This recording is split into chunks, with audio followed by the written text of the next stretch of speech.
గ్రామ పంచాయతీ ఎన్నికలు ఆ నియోజకవర్గంలో బీఆర్ఎస్ కు కొత్త పంచాయతీ తెచ్చిపెట్టాయట. పల్లె తీర్పు ఇచ్చిన జోష్తో వచ్చే అసెంబ్లీ ఎన్నికల కోసం అంతా ఏకతాటిపైకి వచ్చి మళ్లీ అధికారం చేజిక్కించుకునేలా ప్రయత్నించాలి. కానీ అక్కడ వర్గపోరు కుమ్ములాటలతో ఆధిపత్య పోరు ఆరంభమైంది. నియోజకవర్గంలో తాజా ఎమ్మెల్సీ మాజీ ఎమ్మెల్యే మధ్య రచ్చ పెద్ద ఎత్తున కొనసాగుతోంది. ఫలితంగా అధిష్టానం తలలు పట్టుకునే పరిస్థితి వచ్చింది. ఇంతకు ఏంటా నియోజకవర్గం, ఎవరా నేతలు? What's the story? షాద్నగర్ నియోజకవర్గంలో గులాబీ పార్టీకి చెందిన మాజీ ఎమ్మెల్యే, ప్రస్తుత ఎమ్మెల్సీ మధ్య ఇప్పటి నుంచే టికెట్ వార్ నడుస్తోంది. అధిష్టానం వద్ద మార్కులు కొట్టేసేందుకు జోరుగా సొంత వర్గాలను ఏర్పాటు చేసుకుని పోటాపోటీగా పనిచేస్తున్నారట. మొన్నటి గ్రామ పంచాయతీ ఎన్నికలను బల నిరూపణగా వాడుకుని అధికార కాంగ్రెస్కు ధీటుగా బీఆర్ఎస్ నుంచి వేరువేరుగా సొంత అభ్యర్థులను బరిలోకి దింపి గెలిపించుకున్నారు.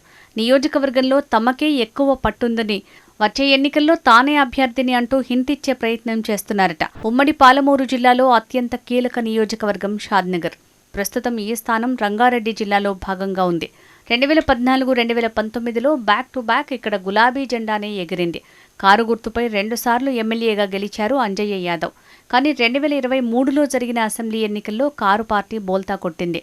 కాంగ్రెస్ అభ్యర్థి వీర్లపల్లి శంకర్ చేతిలో అంజయ్య పరాజయం పాలయ్యాడు. అసెంబ్లీ ఎన్నికల అనంతరం పార్లమెంటు ఎన్నికకు కాస్త ముందు అనూహ్య పరిణామాల మధ్య మహబూబ్ నగర్ స్థానిక సంస్థల కోటాలో ఎమ్మెల్సీ పదవికి ఉప ఎన్నిక జరిగింది. అప్పటికే అసెంబ్లీ ఎన్నికల్లో ఓటమి పాలై అధికారం కోల్పోయిన బీఆర్ఎస్ పార్టీకి అభ్యర్థిగా పెద్ద దిక్కుగా కనిపించారు నవీన్ కుమార్ రెడ్డి.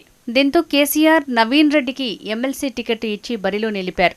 కాగా అత్యధిక కౌన్సిలర్లు, ఎంపీటీసీ, జెడ్పీటీసీ స్థానాలు బీఆర్ఎస్కే ఉన్నప్పటికీ అధికారం కాంగ్రెస్ చేతిలో ఉండటంతో విజయంపై గట్టి నమ్మకం పెట్టుకుంది కాంగ్రెస్. హస్తం పార్టీ తరపున ఎంఎస్ఎన్ గ్రూప్ సంస్థల కుటుంబ సభ్యులైన మన్య జీవన్ రెడ్డిని అభ్యర్థిగా నిలిపింది. ఆర్థిక బలంతో జీవన్ రెడ్డి బరిలో నిలిచిన నవీన్ ఏమాత్రం వెనకడుగు వేయకుండా ఓటర్లందరినీ గోవా క్యాంపుకు తరలించి ఎన్నికల్లో విజయం సాధించగలిగాడు. దాంతో బీఆర్ఎస్ కొంత గౌరవప్రదంగా ప్రస్తుతం ఉమ్మడి పాలమూరు జిల్లాలో కొనసాగుతోంది. అనంతరం పార్లమెంటు ఎన్నికల్లో గులాబీ పార్టీ పూర్తిగా తుడిచిపెట్టుకుపోయింది. 2 ఏళ్లుగా నామమాత్రపు ప్రభావం కూడా చూపెట్టలేకపోతోంది. ఇలాంటి సమయంలో గ్రామ పంచాయతీ ఎన్నికలు ఆ పార్టీకి కొంత ఊపిరి పోసినట్టయింది. ఉమ్మడి జిల్లాలో 35% సర్పంచ్ స్థానాలను కైవసం చేసుకుని గౌరవప్రదమైన స్థితికి వచ్చింది బీఆర్ఎస్. ఎమ్మెల్సీ నవీన్ రెడ్డి సొంత నియోజకవర్గం షాద్నగర్. వచ్చే అసెంబ్లీ ఎన్నికల నాటికి షాద్నగర్ నుంచి గులాబీ పార్టీ ఎమ్మెల్యే అభ్యర్థిగా బరిలో ఉండాలన్న ఆలోచనతో నవీన్ రెడ్డి అడుగులు వేస్తున్నారట. అందులో భాగంగానే గ్రామ పంచాయతీ ఎన్నికల సమయంలో ఆయన ప్రతి గ్రామంలోనూ తన అనుచరగణాన్ని ప్రోత్సహించి బరిలో నిలిపాడు. ఇదే సమయంలో మాజీ ఎమ్మెల్యే అంజయ్య యాదవ్ కూడా గ్రామ పంచాయతీ ఎన్నికలను సీరియస్గానే తీసుకున్నాడు.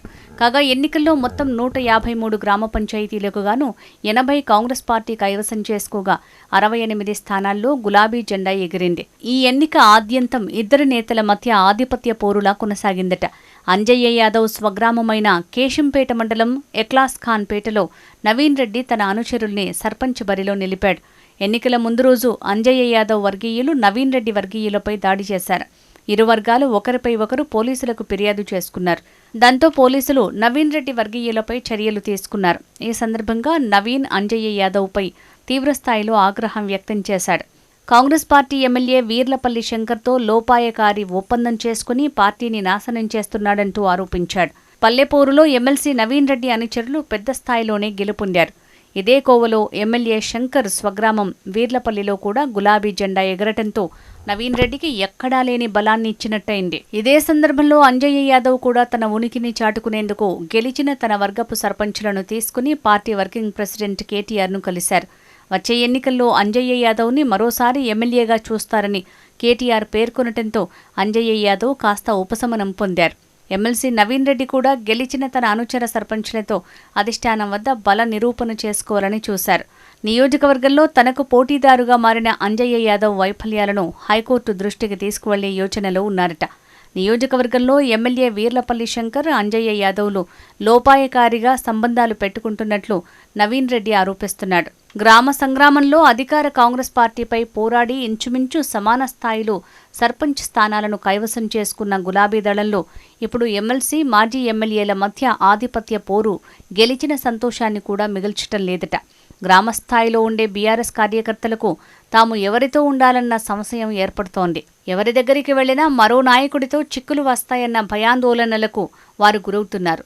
అలా ఇద్దరు నాయకుల మధ్య కార్యకర్తలు నలిగిపోతున్నారు. ఈ పరిస్థితి ఇలాగే కొనసాగితే ప్రస్తుతం లభించిన విజయం వచ్చే స్థానిక సంస్థల ఎన్నికల నాటికి ఇబ్బందులు తప్పవన్న భావన కార్యకర్తల్లో కలుగుతోంది. మరి ఇలాంటి పరిస్థితిని అధిష్టానం చొరవ తీసుకుని చక్కదిద్దుతుందో లేక ఇద్దరు నాయకుల మధ్య గొడవలను పెంచి పోషిస్తుందో వేచి చూడాల్సిందే.